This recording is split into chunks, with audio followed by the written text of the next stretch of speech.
غوث اعظم ہے شاہ جیلانی، پیر لاسانی قطب ربانی، ان کے عشاق نے پکارا ہے۔ الحمد للہ رب العالمین والصلاة والسلام علی خاتم النبیین، اما بعد فاعوذ باللہ من الشیطان الرجیم، بسم اللہ الرحمن الرحیم۔ الصلاة والسلام علیک یا رسول اللہ وعلی آلک واصحابک یا حبیب اللہ۔ الصلاة والسلام علیک یا نبی اللہ وعلی آلک واصحابک یا نور اللہ۔ مدنی چینل کے ناظرین، آپ پروگرام دیکھ رہے ہیں شان غوث پاک رضی اللہ تعالی عنہ۔ ہمارا جس طرح پروگرام کا نام ہے شان غوث پاک، غوث پاک رحمت اللہ علیہ کی مبارک شان، غوث پاک رحمت اللہ علیہ کا مبارک بچپن، آپ کی جوانی، آپ کی عبادات، مخلوق خدا سے آپ کی محبت، نیکی کی دعوت، آپ کا علمی مقام، اور اللہ پاک نے آپ کو کن کن کمالات سے نوازا ہے۔ انشاءاللہ الکریم ہمارے پروگرام میں ان سب موضوعات پر گفتگو ہوگی۔ آج گفتگو ہوگی غوث پاک کے بچپن کے بارے میں۔ غوث پاک کا بچپن کیسا تھا؟ غوث پاک نے بچپن میں علم دین کا سفر کیسے شروع کیا؟ غوث پاک رحمت اللہ علیہ کے بچپن میں ڈاکوؤں کے سردار نہیں بلکہ پورے ڈاکوؤں کے قافلے نے کیسے توبہ کی، اور اس کے بعد وہ نیک کیسے بنے، انشاءاللہ یہ بھی آج کے موضوع میں آپ سماعت کریں گے۔ سب سے پہلے درود پاک کی فضیلت کو شامل کرتے ہیں۔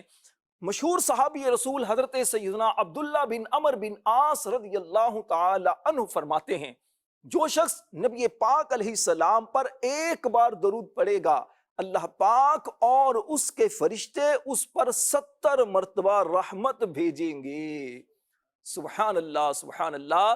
درود پاک پڑھنا کس قدر فضیلت کی بات ہے۔ درود پاک پڑھنے سے کتنی اللہ کی رحمتیں ملتی ہیں۔ درود پاک پڑھنے سے اللہ تبارک و تعالی بندوں سے خوش ہوتا ہے۔ آئیے آپ بھی ہم بھی مل کر پیارے آقا علیہ السلام پر درود و سلام پڑھتے ہیں۔ صلو علی الحبیب صلی اللہ علی محمد وعلی آلہ وصحبہ وبارک وسلم۔ مدنی چینل کے ناظرین، ہمارے اس پروگرام کا جو آج موضوع وہ ہے غوث پاک کا بچپن۔ ہمارے ساتھ رہیے، انشاءاللہ بہت علم بھی حاصل ہوگا، عمل کا جذبہ بھی ہوگا، غوث پاک کی محبت بھی پیدا ہوگی، اولیاء کاملین کی محبت بھی پیدا ہوگی انشاءاللہ۔ اللہ نے چاہا تو آپ محسوس کریں گے کہ پروگرام شروع سے آخر تک دیکھنے کی برکت سے آپ اپنے اندر عمل کا جذبہ پیدا ہوتا محسوس کریں گے۔ آئیے نعت خواں کی طرف چلتے ہیں۔ سید وزیر حسین شاہ صاحب الحمدللہ موجود ہیں، امیر اہل سنت کے پرانے ساتھی ہیں۔ دعوت اسلامی کے اوائل میں جو نعت خواں ہوا کرتے تھے، تو الحمدللہ یہ ان نعت خانوں میں سے ہیں۔ ان سے کچھ یادیں بھی شیئر ہوں گی، کلام بھی سنیں گے۔ امیر اہل سنت اس وقت کلام کون سے سنتے تھے، انشاءاللہ اس پر بھی وزیر باپو سے وقت مناسب پر ہم بات کریں گے۔ ہمارے ساتھ مبلغین بھی ہیں۔ آج جو مبلغین ہیں ان کا بھی چلیں آپ کو میں تعارف کرواتا چلوں۔ ہمارے ساتھ دو مبلغ، ہمارے محبوب صدیقی اتاری بھائی، ماشاءاللہ بڑی دھیمے میٹھے انداز میں، خوبصورت انداز میں گفتگو کرتے ہیں۔ محبوب بھائی مرحبا کہتے ہیں آپ کو، اور غوث پاک کا مہینہ آپ کو اور سب ناظرین کو بہت بہت مبارک ہو۔ اور ان کے ساتھ ہمارے عمران مبلغ بھائی، ویسے تو دعوت اسلامی میں جو بیان کرنے والے ان کو مبلغ کہا جاتا ہے، لیکن یہ ہمارے عمران مبلغ بھائی وہ ہیں جو شروع کے ماشاءاللہ مبلغین میں ہیں، اور ان کے بیانات کرنے کی وجہ سے ان کو مبلغ ایک نام کا یہ حصہ بن چکا ہے۔ اتاری ہیں ماشاءاللہ، درس نظامی بھی کر رہے ہیں۔ مبلغ عمران بھائی سے بھی انشاءاللہ گفتگو کریں گے۔ عمران بھائی طبیعت ٹھیک ہے آپ کی؟ اللہ پاک سب کو جزائے خیر عطا فرمائے۔ سید وزیر حسین شاہ صاحب کی طرف چلتے ہیں۔ باپو کون سا کلام پڑھیں گے آج؟ یا رب محمد میری تقدیر جگا دے، صحرائے مدینہ مجھے آنکھوں سے دکھا۔ سبحان اللہ، سبحان اللہ۔ پروگرام کے آغاز میں ہی اللہ پاک سے مناجات کرتے ہیں، اللہ پاک سے دعا کرتے ہیں، مدینے کی حاضری کی دعا کرتے ہیں، اللہ کی رحمت سے امید کرتے ہیں اللہ ہماری دعائیں قبول فرمائے گا انشاءاللہ۔ انشاءاللہ ہم سب کو مدینے کی حاضری نصیب ہوگی۔ جی باپو۔ صلی اللہ علیہ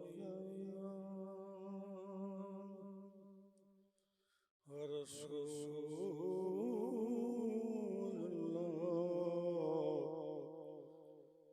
وسلم علیہ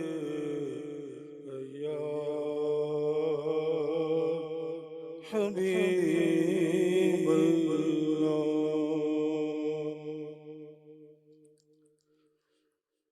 یا رب محمد میری تقدیر جگا دے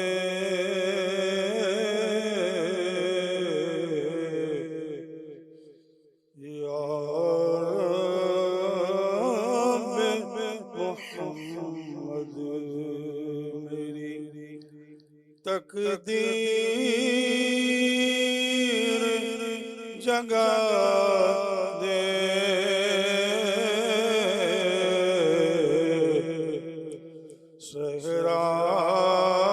صحرائے مدینہ مجھے آنکھوں سے دکھا دے پیچھا میرا دنیا کی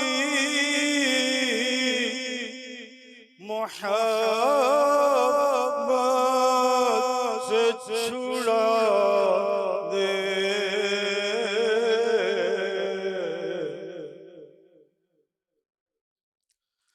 پیچھا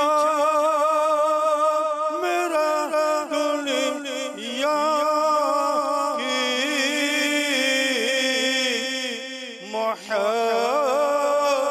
محبت سے چھڑا دے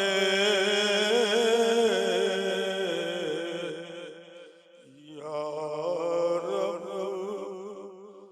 مجھے دیوانہ مدینے کا بنا دے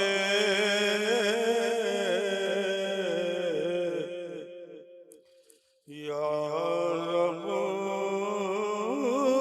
مجھے دیوانہ مدینے کا بنا دے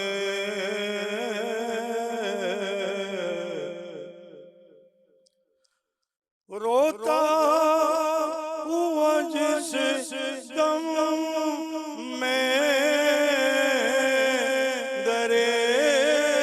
دریار پہ پہنچوں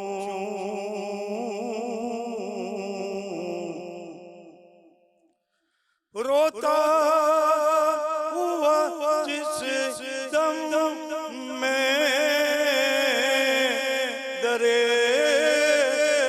دریار پہ پہنچوں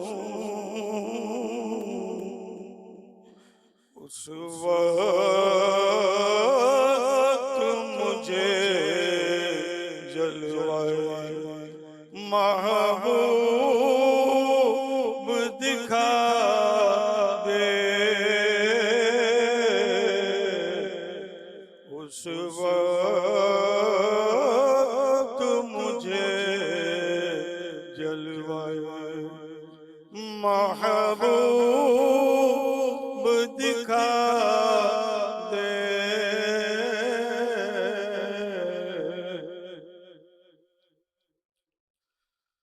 دل عشق محمد میں تڑپتا رہے ہر دم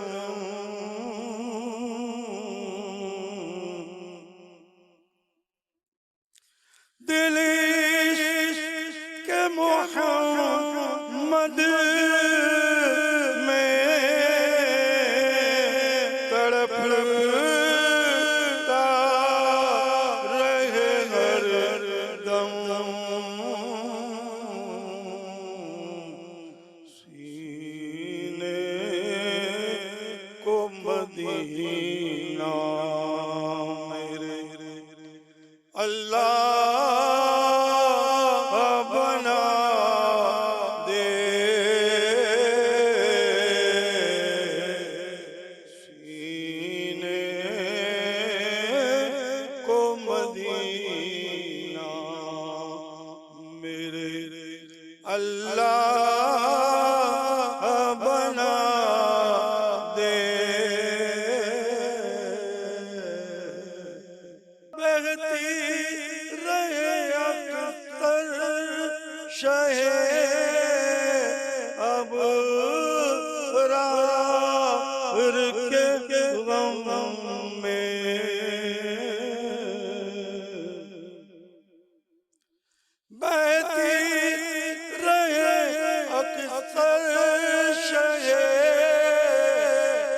ابرار کے غم میں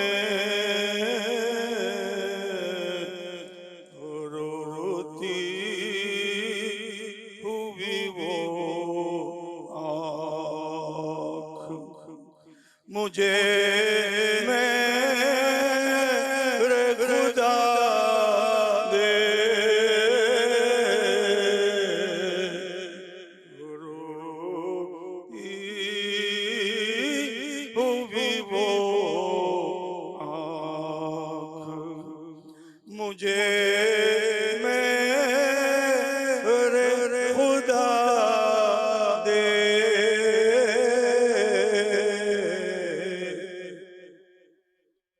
تبارک و تعالیٰ اپنے پیارے حبیب علیہ الصلوۃ والسلام کے طفیل ہم سب کو مکہ مدینے کی با ادب با ذوق حاضر نصیب فرمائے۔ مدنی چینل کے ناظرین، آج ہمارا پروگرام شان غوث پاک جس کا موضوع ہے غوث پاک کا بچپن۔ سرکار بغداد حضور غوث پاک رحمۃ اللہ علیہ کا مبارک نام وہ ہے عبد القادر۔ آپ کی کنیت ابو محمد ہے اور آپ کے القابات میں محی الدین، محبوب سبحانی، غوث الثقلین، غوث اعظم اور اس کے علاوہ کافی القابات ہیں۔ انشاءاللہ ارادہ ہے ہم ایک پروگرام کریں گے جس کا موضوع ہی غوث پاک کے القابات ہوگا۔ غوث پاک کے القابات کون کون سے ہیں، یہ القابات آپ کو کیوں دیے گئے؟ لقب جو ہوتا ہے یہ خاص اعزاز ہوتا ہے جو اس دور کے علماء دیتے ہیں، اس دور کے لوگ دیتے ہیں، لوگوں کی زبان پر وہ آ جاتا ہے۔ جیسے غوث اعظم، غوث پاک، جب بھی غوث اعظم کا نام آپ لیتے ہیں فوراً سیدنا شیخ عبد القادر جیلانی رحمۃ اللہ علیہ کی طرف ذہن چلا جاتا ہے۔ آپ رمضان المبارک کی پہلی تاریخ کو جمعۃ المبارک کے دن 470 ہجری میں بغداد شریف کے قریب جو ایک قصبہ تھا جیلان، وہاں پیدا ہوئے، اور 561 سنہ ہجری میں بغداد شریف میں ہی آپ کا وصال ہوا، اور آپ رحمۃ اللہ علیہ کا مزار فائز الانوار، آپ کا جو مزار ہے، قبر مبارک ہے، وہ عراق کے مشہور شہر بغداد شریف میں ہے۔ عاشقان رسول جاتے ہیں، یہ آپ اسکرین پر دیکھ رہے ہیں غوث پاک رحمۃ اللہ علیہ کے مزار کا خوبصورت منظر، جعلی شریف بھی ہے اور اندر مزار فائز الانوار بھی ہے، اور 11ویں کا مہینہ ہے۔ اللہ سے یہ بھی دعا کرتے ہیں اللہ پاک اس مبارک در کی ہم سب کو حاضر نصیب فرمائے۔ اللہ والوں کے جو مزارات ہوتے ہیں وہاں اللہ کی رحمتوں کا نزول ہوتا ہے۔ کیا خوبصورت منظر ہے، کتنے خوش نصیب وہ افراد ہیں جو اس بارگاہ میں حاضر ہوتے ہیں، غوث پاک کی شان بیان کرتے ہیں، غوث پاک سے استغاثے پیش کرتے ہیں۔ ہمارے ساتھ مبلغین ہیں محبوب صدیقی اتاری بھائی اور عمران مبلغ بھائی۔ محبوب بھائی آپ سے آغاز کروں گا، چاہوں گا غوث پاک رحمۃ اللہ علیہ کی ولادت سے ہم آغاز کریں۔ آپ کی ولادت بھی ایک یوں سمجھیے کہ حیرت انگیز طور پر آپ کی ولادت کے موقع پر واقعات کا ظہور ہوا، کئی واقعات ہوئے، میں چاہوں گا کچھ واقعات برکت کے لیے آپ بیان کریں، اس کے بعد ہی آگے موضوع کی طرف چلتے ہیں۔ حضور غوث پاک شیخ عبد القادر جیلانی رحمۃ اللہ تعالیٰ علیہ کی جو ولادت کا موقع تھا وہ ایک خود اپنے اندر ایک حیرت انگیز بات یوں لی ہوئی ہے کہ آپ کے ہاں آپ کی والدہ ام الخیر فاطمہ رضی اللہ تعالیٰ عنہ جب کے ہاں آپ کی ولادت ہوئی تو ان کی عمر 60 سال تھی۔ ٹھیک ہے، یہ نارملی وہ عمر ہوتی ہے، ہم نے اپنی زندگی میں بھی دیکھا ہے کہ جب خواتین کے ہاں اولاد کی امید کم ہو جاتی ہے، مگر یہ اللہ تبارک و تعالیٰ اپنے نیک بندے کو آپ ایسے گھر میں پیدا فرما رہے کہ آپ کی امی جان کی عمر 60 سال ہے۔ سبحان اللہ۔ اور دوسری بات یہ کہ اس رات جس رات آپ کی ولادت غوث ہوئی، پاک کی ولادت، جس رات حضور غوث پاک کی ولادت ہوئی، اس رات جیلان شریف جو آپ نے بتائی جو قصبہ تھا بغداد کے قریب، تو وہاں جتنی عورتوں کے ہاں بچوں کی ولادت ہوئی وہ تمام جو ہیں وہ نومولود لڑکے تھے، واہ سبحان اللہ، اور روایتوں میں آتا ہے کہ ان میں سے ہر بچہ جو ہے وہ اللہ کا ولی بنا، سبحان اللہ، سبحان اللہ۔ اور جو ہے وہ غوث پاک کی جب ولادت ہوئی تو رمضان کا مہینہ تھا۔ ٹھیک ہے، تو آپ کے بارے میں آتا ہے کہ حضور غوث پاک نے جب آپ پیدا ہوئے تو اپنی امی جان کا دودھ نہیں پیا۔ اچھا، آپ کی والدہ فرماتی ہیں کہ جب میرا بیٹا عبد القادر پیدا ہوا تو اس نے دن میں یعنی صبح صادق سے لے کے اور جو مغرب تک کا افطار کا ٹائم ہوتا ہے اس وقت تک جو ہے وہ حضور غوث پاک نے دودھ تناول نہیں فرمایا، ٹھیک ہے۔ بلکہ یوں آتا ہے کہ جب اگلا سال آیا تو بغداد شریف میں جب رمضان کے مہینے کے لیے چاند کا موقع آیا تو گرد و غبار ہوتا ہے، جیسے ہم بھی دیکھتے ہیں ہمارے یہاں کہ کبھی گرد و غبار ہے تو ایک شہر کے بجائے کسی اور شہر میں جو ہے وہ رویت کر گواہیاں لی جاتی ہیں، اور تو پتہ چلا کہ آپ کے گھر پہ لوگ آئے کہ سیدوں کے گھر میں ایک بچہ ہے، تو آپ کے ہاں آ کے معلوم کیا گیا کہ کیا حضور غوث پاک نے آپ دودھ تناول فرمایا؟ آپ کے بیٹے نے ہاں کیا دودھ پیا ہے؟ اس ہاں وقت غوث تو پاک کی والدہ سے پوچھا، عورتوں بالکل، نے پوچھا تو ہوگا۔ آپ نے فرمایا کہ نہیں میرے بیٹے نے آج دودھ نہیں پیا، تو یعنی کہ یہ دلالت کرتا تھا اس بات کی طرف کہ آج رمضان کا آغاز ہو گیا، تبھی حضور غوث پاک نے جو ہے وہ اپنی والدہ کا دودھ جو ہے نوش نہیں فرمایا، سبحان اللہ۔ تو یہ آپ کی جو ہے وہ شان مبارک ہے۔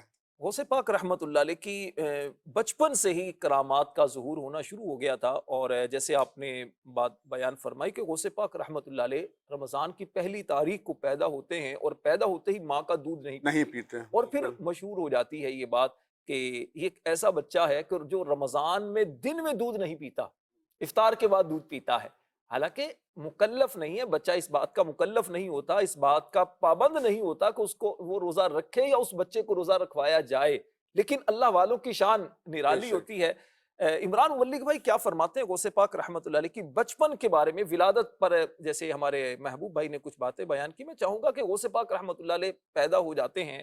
اب پیدا جب بچہ ہوتا تو مسلمان گھرانوں میں بچے کو سب سے پہلے کیا ہوتا ہے کہ بچے کی زبان پر کلمہ طیبہ جاری کرواتے ہیں، بچے کو پڑھایا جاتا ہے، بیٹا پڑھو اللہ اللہ یہ کہا جاتا ہے، اور اس کے بعد جب بچہ کچھ بولنے کے قابل ہوتا ہے، 1.5-2 سال کا ہوتا ہے، تو پھر بچے کو کلمہ طیبہ یاد کروایا جاتا ہے۔ غوث پاک رحمت اللہ علیہ پیدا ہو جاتے ہیں، اور اس وقت آپ کی تربیت کا کیا انداز رہا بچپن میں، اس بارے میں فرمائیے گا۔ شیخ طریقت امیر علیہ سنت حضرت علامہ مولانا محمد الیاس عطار قادری رضوی ضیائی دامت برکاتہم العالیہ اپنے رسالے منع کی لاش کے صفحہ نمبر 4 پر لکھتے ہیں کہ جب حضور سیدی غوث اعظم رحمۃ اللہ تعالیٰ علیہ کی رسم بسم اللہ تھی، تو کسی بزرگ کے پاس بٹھایا گیا، اور جب تعوذ اور تسمیہ پڑھا، یعنی اعوذ باللہ من الشیطان الرجیم بسم اللہ الرحمن الرحیم،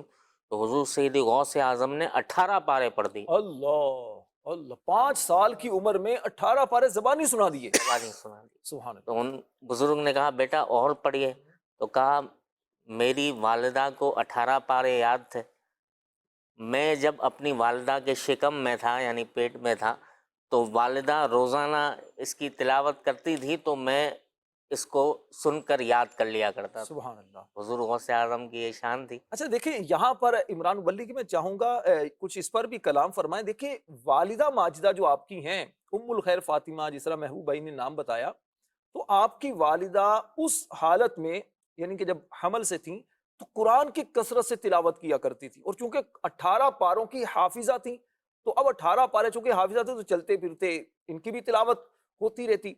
تو اب اس موقع پر میں چاہوں گا کہ جو ہمارے ناظرین ہیں، اب ہمیں دیکھنے والوں سننے والوں میں اسلامی بہنیں بھی ہوتی ہیں، اسلامی بھائی بھی ہوتے ہیں، بزرگ بھی ہیں، بچے بھی ہیں، جوان بھی ہیں، تو آپ کیا میسج دیں گے، کیا ترغیب دیں گے کہ ویسے تو قرآن کی تلاوت روزانہ ہی کرنی چاہیے، روزانہ ہی قرآن ہم پڑھیں، لیکن خاص طور پر اس معاملے میں اسلامی بھائی ہیں یا اسلامی بہنیں ہیں مشکل میں، قرآن کی تلاوت یقیناً انسان کو بہت فائدہ دیتی ہے، اور خاص طور پر حمل کی حالت میں اگر خواتین جو ہیں اسلامی بہنیں قرآن کی کثرت سے تلاوت کریں، بچوں پر اس کے اچھے اثرات یقیناً مرتب ہوں گے۔ بالکل صحیح بات ہے۔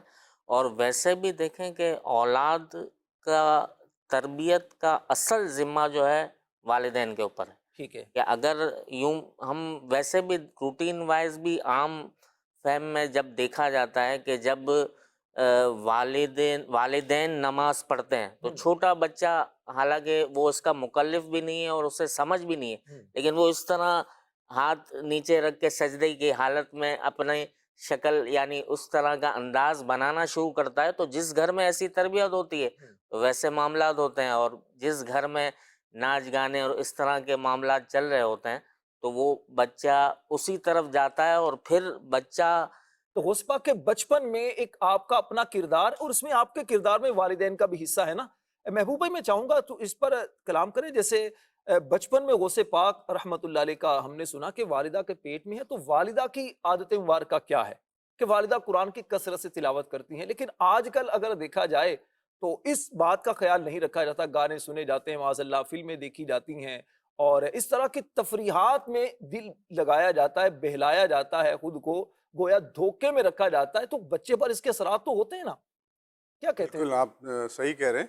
ہمارے ہاں فی زمانہ جو ہم دیکھتے ہیں کہ اگر کسی گھر میں ولادت کا سلسلہ ہوتا ہے تو کیا جی کام نہیں کرنا، وہ کہ بھئی ولادت کا سلسلہ ہے تو خاتون گھر کا کام نہیں کریں گی، اور وہ زیادہ تر وقت جو ہے وہ بیڈ پہ گزار رہی ہیں، یہ ایسے معاملات میں گزار رہی ہیں کہ جس سے مراد یہ ہوتی ہے کہ بھئی ان کو ریسٹ دیا جائے، حیثیت بچے کو ہاں، پریشانی نہ ہو، بچے کو تکلیف پریشانی نہ ہو. جبکہ فی زمانہ سائنس یہ کہتی ہے کہ حاملہ عورت کا، پریگننٹ عورت کا جو ہے جتنا وہ موو کرے گی اتنا اس کی اور بچے کی صحت کے لیے آسان ہوگا، بہتر ہوگا. ہاں ڈاکٹر کی ہدایت بالکل، کے مطابق بیڈ ریسٹ ہوتا ہے، تو اس میں حرج والی ہاں بات نہیں. دیکھیں میں دوسرے اس پوائنٹ آف ویو سے بات کر رہا ہوں کہ اگر اس وقت تلاوت کا، عبادت کا، ذکر اللہ کا، اچھا اگر خود موڈ نہیں ہو رہا تو سنا جائے، تلاوت سنی جائے، بالکل نعتیں سنی جائے، بالکل تو اثرات تو ہوتے بالکل اس کے اثرات جیسے ابھی ہم نے سنا نا حضور غوث پاک کے بارے میں کہ امی جان تلاوت کر رہی ہیں یا قرآن کی حافظہ ہیں، تو بچہ جو تو مادر ذات ولی تھے آپ،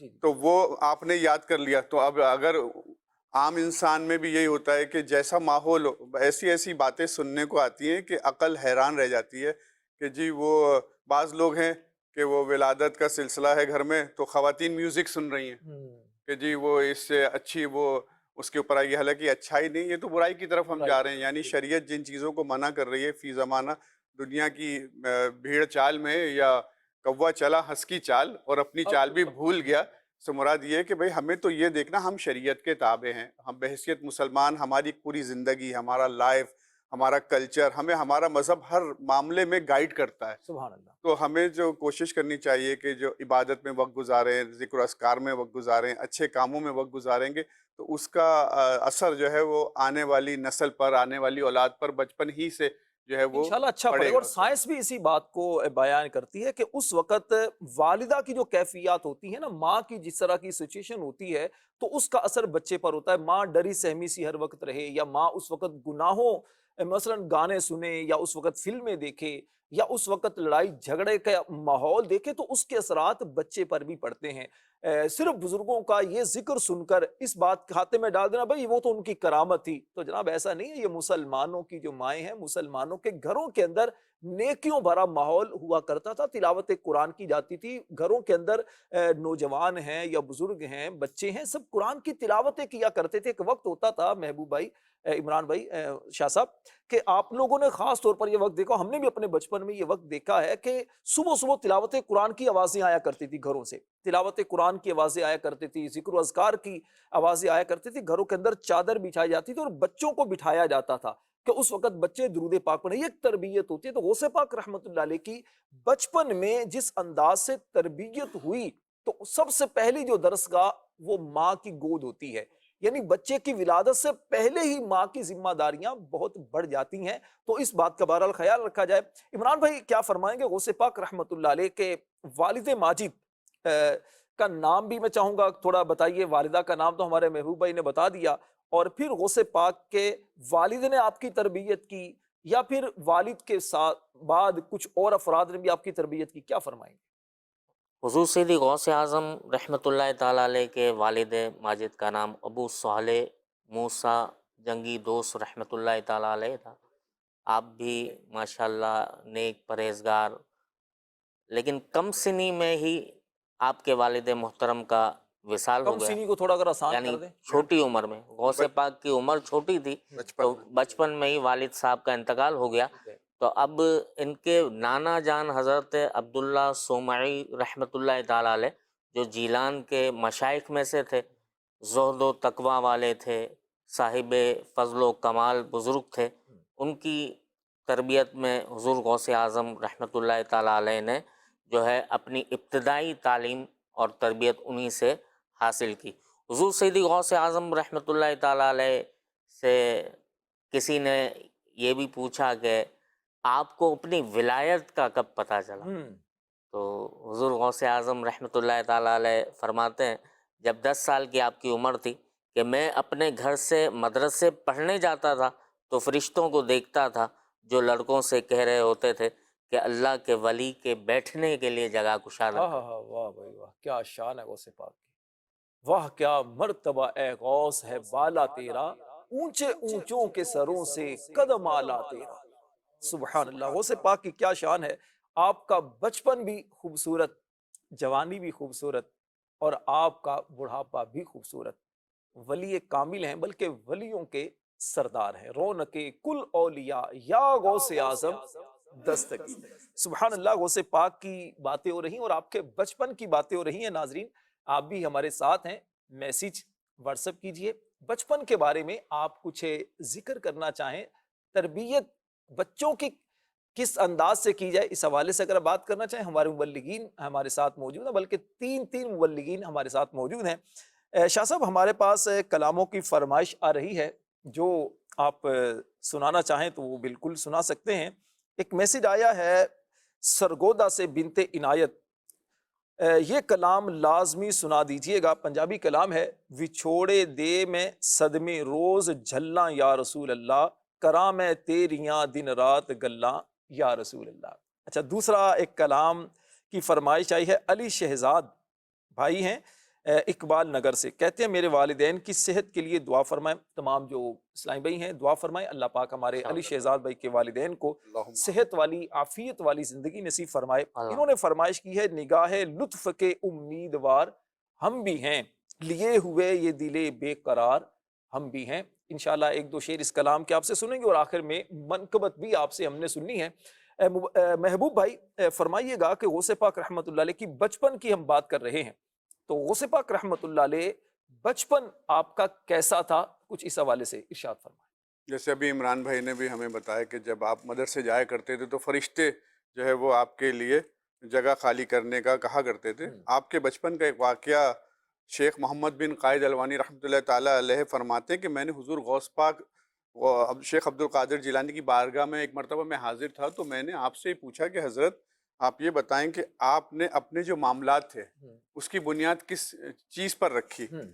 تو آپ نے فرمایا کہ میں نے اپنے معاملات کی بنیاد جو ہے وہ صدق اور سچائی پر رکھی، سبحان اللہ، اور میں نے کبھی بھی جو ہے وہ جھوٹ اور غلط بیانی سے کام نہیں لیا۔ سبحان اللہ۔ آپ خود اپنے حضور غوث پاک اپنے بچپن کا واقعہ خود فرماتے ہیں کہ جب میں مدرسے میں پڑھنے جایا کرتا تھا تو اس وقت بھی میں نے کبھی جھوٹ نہیں بولا۔ پھر فرمانے لگے کہ ایک دن حج کے ایام تھے اور میں جنگل کی طرف گیا تو میں نے ایک بل یعنی بیل کو دیکھا کہ میں اس کے پیچھے پیچھے جا رہا تھا، تو اچانک وہ بیل جو ہے وہ مڑتا ہے، آپ کی طرف دیکھتا ہے اور کہتا ہے کہ اے عبد القادر، تمہیں اس قسم کے کاموں کے لیے تو پیدا نہیں کیا گیا۔ تو فرماتے ہیں کہ میں گھبرا گیا، ایک 5 سال یا 6 سال کا ایک بچہ ہو اور اس سے کوئی، تو اللہ کے ولی کی شان دیکھیں کہ جانور بھی ان سے کلام کر رہے ہیں۔ تو آپ فرماتے ہیں کہ میں یہ جو واقعہ ہوا کہ بیل نے مجھے دیکھا اور مجھے یہ کہا کہ آپ اس قسم کے کاموں کے لیے پیدا نہیں ہوئے، تو میں گھبرا گیا اور اپنے گھر آ گیا، اور گھبرا کر میں چھت پر چڑھ گیا تو میرے سامنے ایک منظر سا آ گیا، میں کیا دیکھتا ہوں کہ میدان عرفات کا سما ہے اور لوگ کھڑے ہوئے ہیں۔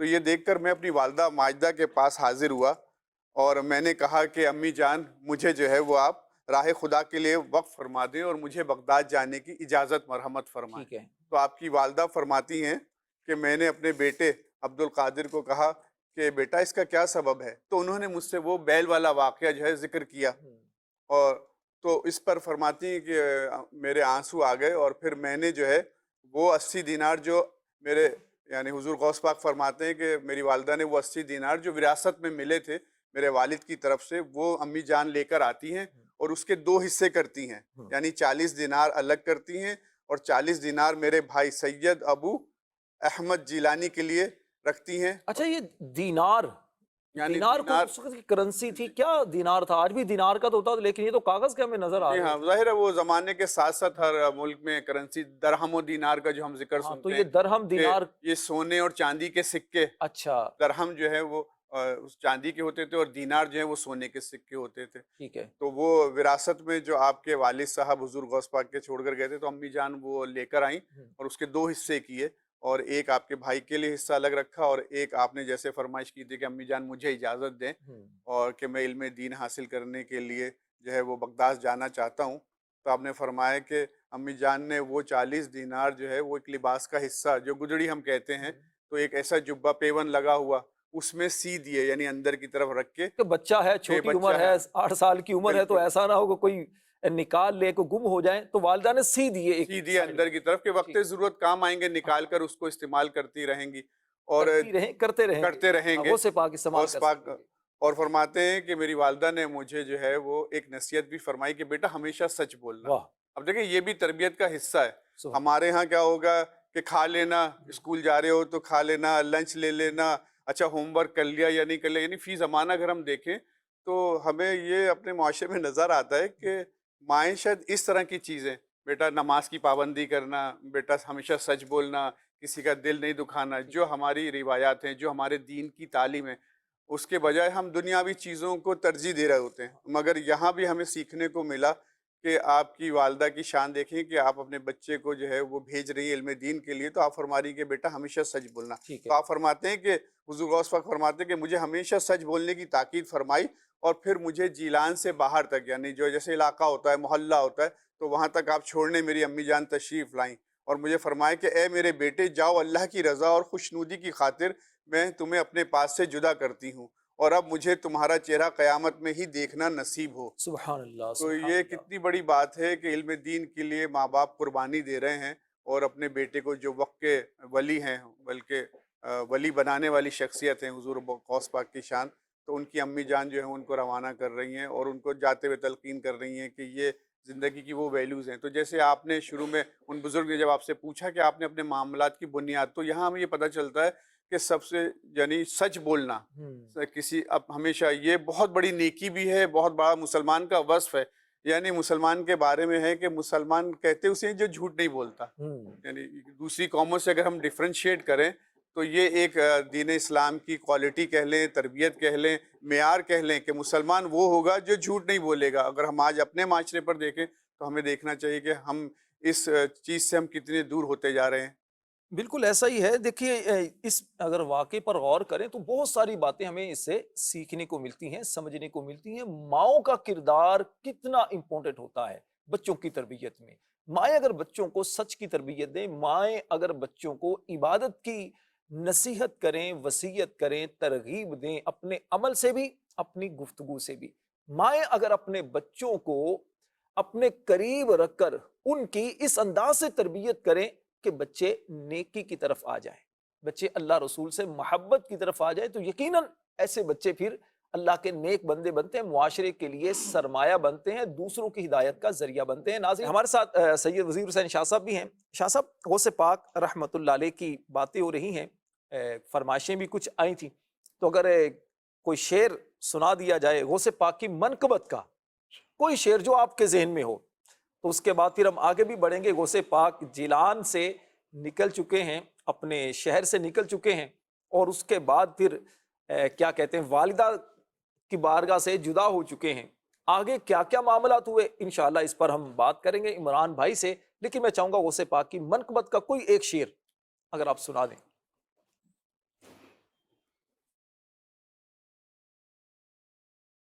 غوث اعظم بمن بے سر و ساما مدد قبلہ دی مدد کعبہ ایمان مدد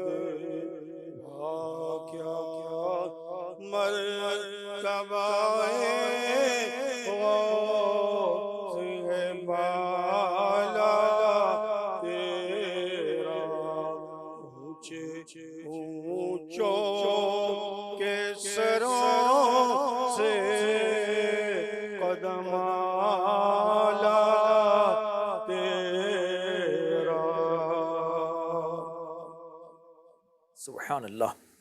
باپو یہ بتائیے سید صاحب، امیر اہل سنت دامت برکاتہم العالیہ سے پہلا تعارف کس سن میں آپ کا ہوا؟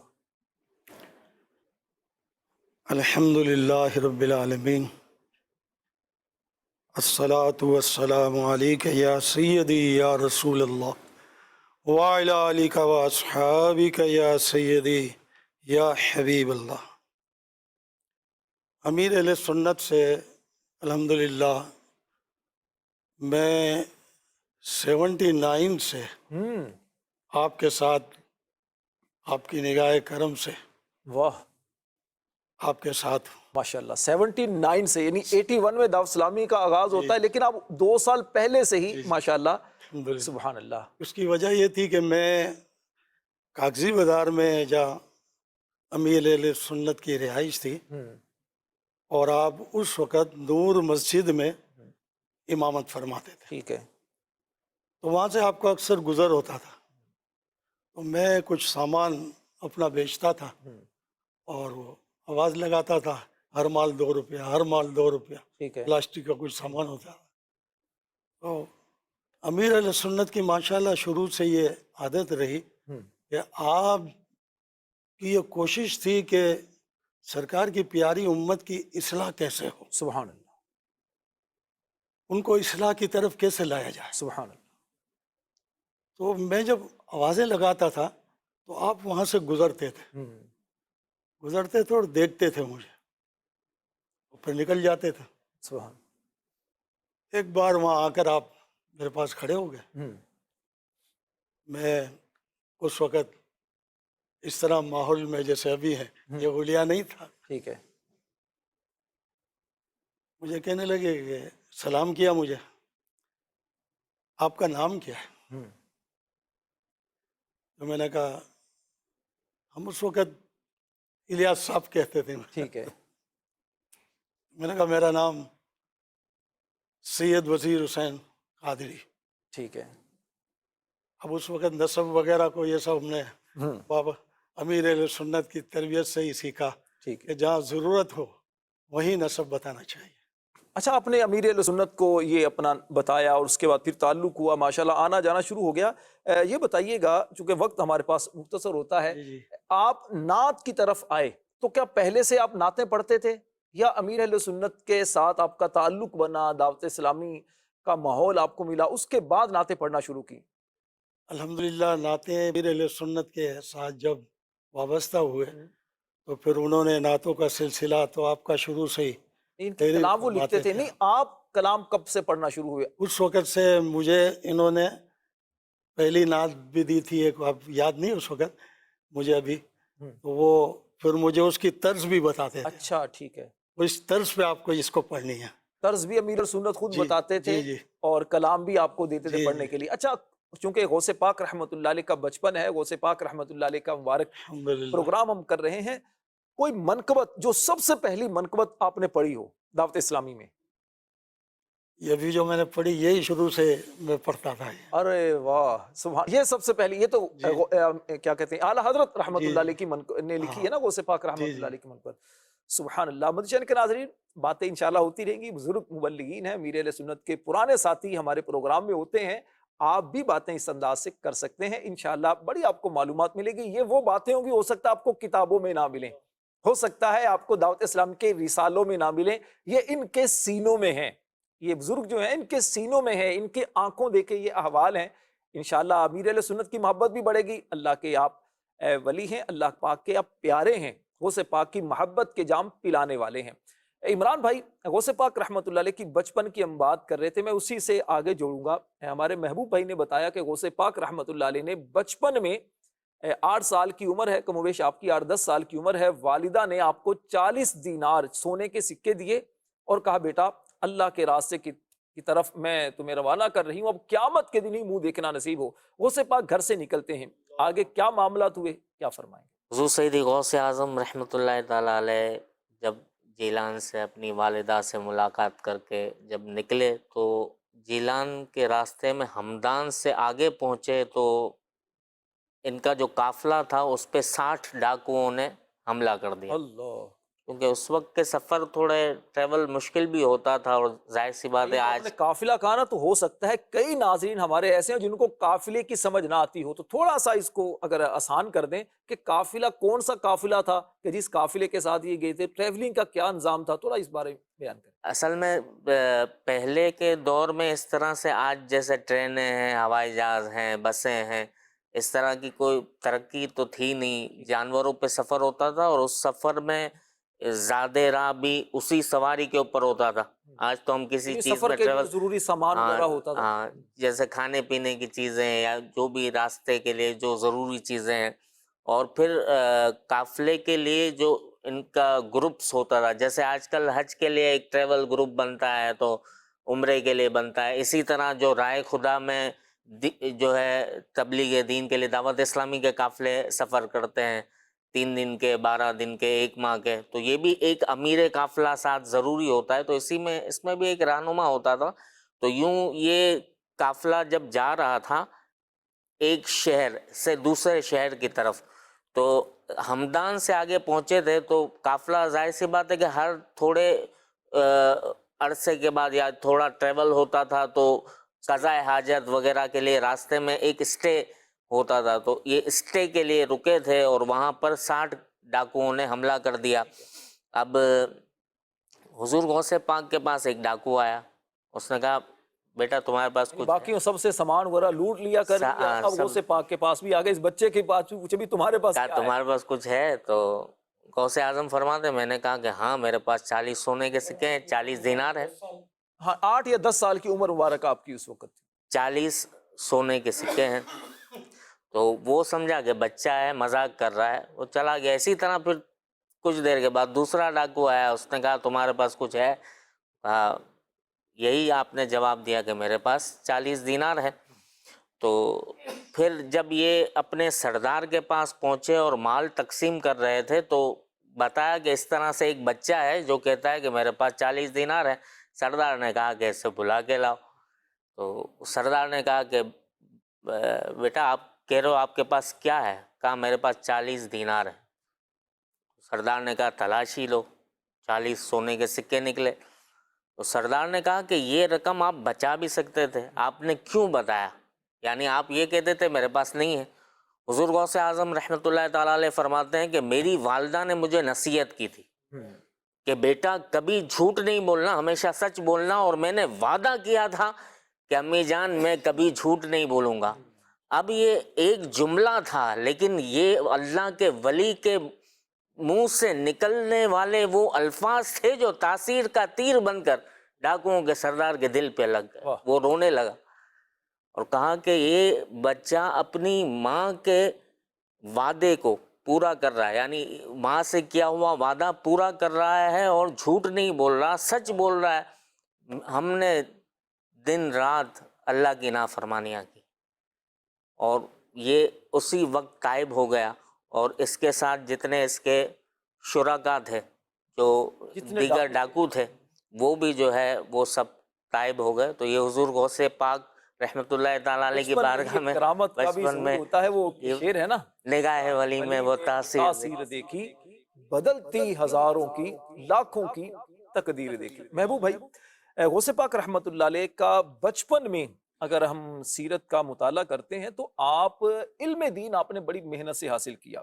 آپ نے بڑی اس کے لیے مصیبتیں تکالیفیں برداشت کی، لیکن علم حاصل کرتے رہے، اور ایک وقت وہ آیا کہ آپ زمانے کے کتب بن گئے۔ غوث پاک کا فرمان ہے قصیدہ غوثیہ میں، درست العلم حتی صرت قطبا، میں علم کا درس دیتا رہا یہاں تک کہ کتب بن گیا۔ غوث پاک کی بچپن میں علم دین کے لیے جو آپ نے تکالیف برداشت کی، میں چاہوں گا اس پر بھی کچھ بیان کریں، جو ہمارے مدنی چینل کے ناظرین ہیں اور خاص طور پر جو بچے ہمیں دیکھ رہے ہیں وہ بھی اس سے سبق حاصل کریں کہ آپ اگر علم حاصل کرنے کے لیے محنت کرتے ہیں، مشقت کرتے ہیں، اللہ پاک اس کا صلہ کس صورت میں آپ کو عطا کرتا ہے، کیا فرمائیں گے؟ حضور غوث پاک شیخ عبد القادر جیلانی کے علم دین حاصل کرنے کا انداز جو ہے وہ بڑا نرالا تھا۔ آپ کے شوق علم دین کا اندازہ ہم اس بات سے لگائیں کہ آپ فرماتے ہیں کہ میں اپنے زمانہ طالب علمی میں اساتذہ سے سبق لے کر جنگل کی طرف نکل جاتا تھا۔ یعنی اب وہ زمانہ اگر ہم تصور میں لائیں آج سے 700-800 سال پہلے، 1000 سال پہلے، تو جو آج ہمارا ہے اس کے یعنی جو آج ہمیں آسانیاں ہیں، مدارس ہیں، عمارتیں ہیں، ہر چیز کا انتظام ہے، تو سادگی کا زمانہ تھا، لائٹ، بجلی، جیسے ہم راستوں کا سفر، تو وہ سب چیزیں تھیں نہیں۔ تو ہو سکتا ہے بعض لوگ یہ سمجھیں کہ مطلب یہ جیسے آپ فرما رہے ہیں کہ میں سبق لے کے جنگل کی طرف نکل جاتا تھا، آبادیاں ویسی نہیں تھیں، انفراسٹرکچر ویسا نہیں تھا، تو بچے سبق یاد کرنے کے لیے یا تو گھر میں ہوتے تھے اور آپ چونکہ مسافر کی حالت میں تھے، تو آپ فرماتے ہیں کہ میں جو ہے وہ اپنے اساتذہ سے سبق لے کر جنگل کی طرف نکل جایا کرتا تھا، پھر بیابانوں اور ویرانوں میں رات ہو، دن ہو، آندھی ہو، برسات ہو، موسلادھار بارش ہو، سردی ہو یا گرمی ہو، اپنا مطالعہ جاری رکھتا تھا۔ اس میں بھی ہمارے لیے مدنی پھول ہے۔ اگر ہم آج دیکھیں تو آج ہمارے طلباء کو، علم دین حاصل کرنے والوں کو کتنی سہولتیں، کتنی آسانیاں ہیں کہ اس کے باوجود جو ہے وہ ہمارے لیے سستی ہو جاتی ہے یا ہم اس طرح سے علم دین حاصل نہیں کر پاتے۔ تو آپ فرماتے ہیں کہ اس وقت میں اپنے سر پر ایک چھوٹا سا امامہ باندھتا تھا اور معمولی ترکاریاں، سبزیاں کھا کر اپنا پیٹ بھرا کرتا تھا۔